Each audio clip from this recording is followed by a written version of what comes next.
take it somewhere else. Hello YouTube, welcome back today. Today we're going to talk to you a little bit about Husqvarna. We have the 395 XP OEM and we have the 592 XP, both OEM saws, and we're getting ready to build. We already have an exhaust pipe for this one that's pretty much dialed in. We're really happy with it. We are on our second pipe for the 592. We have one prototype pipe and we've already made revisions. Anyway, we're going to talk to you, well, Kellen's going to talk to you a little bit about some of the stuff that he has noticed between these two exhausts. So one of the things that I've noticed for sure on the 592 muffler is it is in beautiful stainless steel. It's going to be a little bit more pingy than the 395. Another thing that I've noticed about this beautiful muffler is how wide open it is. So it's going to be louder. For an OEM saw, this is going to be really loud. I mean, it is gutted inside. We haven't touched this muffler.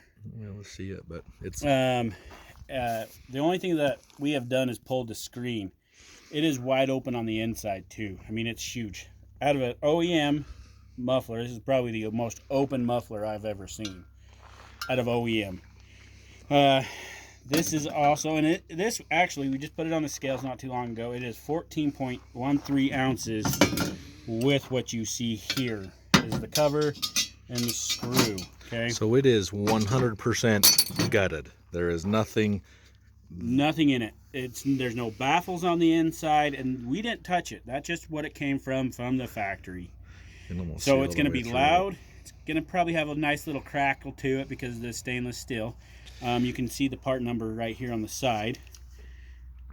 They are loud, and that is why they are loud, because it's pretty much already gutted 100%. And then here is a 395. You already got a baffle right when it comes in. You got a baffle to take your exhaust and move it around. And then here's your exhaust outlet. You got a baffle right here. I mean, this is going to be a lot quieter than this one. Now, here's the thing. If you don't like them loud and proud, then this is not your saw. OEM, not your saw.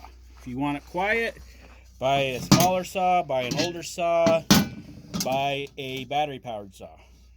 This is a brand new 290 or 592. Okay. Another thing that I've noticed about the 592 on the port. This is a huge port, factory port. Okay. It is dying to be worked over, in my opinion. Not very clean, but it's dying to be worked over. Huge. I don't know if we can see that or not, but that is it. Not very smooth at all. And now we're gonna do a quick changeover. If you can get that picture in there, it is rough as rough. I mean, but it's dying for someone to work it over. Which this is gonna get worked over. This is gonna get ported. This is gonna be a nasty saw. Now, if you compare this to the 395, the exhaust port, in my opinion, just by looks, without measurement, looks like it's smaller. It's a little bit better cleanup The diameter right here versus the 592. Now, the thing is, I mean, this muffler does not, in my opinion, does not need to get worked over anymore. If it needs to get worked over a little bit, there's plenty of room in here. You can drill a couple of holes, hog it out just a little bit. in there by the screen, by where the screen goes. You can kind of see right there. There's more that can be done if you want. It's already plenty open. They've opened it up. This is fantastic out of the box. I'm going to take this Sharpie right here real quick. I'm going to mark the top of it. That's for one side of the port, exit port, and this is the other side of the exit port. So that is huge for that exhaust port. Now, I've also noticed real quick, just at a glance, this is really my first time looking at both of these saws other than on a video. This one's lighter than this one. Okay, 3 cc's different.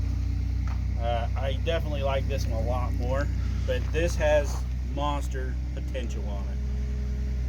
And I believe we will get that potential out of this unit to make it a great saw. Oh, these are both fantastic. 395 has been around for a long time, and it has a... I have never ran either one of them. Ooh, your time will come. been a steel person pretty much my whole life.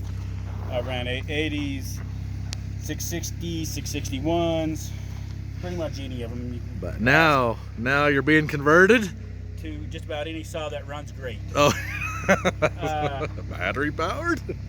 I don't know. Everybody tries to tell me that the battery powered is the way to go. Hey, they have their place. But for me, I think another thing that we need to do with this unit is put a big old starter handle on it. You like the big starter and a full wrap, and probably a full wrap. When you are a full wrap. When you start getting into big compression saws, it makes it nice because you got a full purchase on that grip versus having it slide off. So if it kicks back on you, you're not going to rip your hands off, and you're not going to rip your shoulder I think out. we have some billet snowmobile ones left. We should probably put on some of those. But that's just my personal opinion. I know that these ports need some good work over by Rocky Mountain chainsaws. Don't worry, we'll play with it. Anyway, guys, more stuff to come.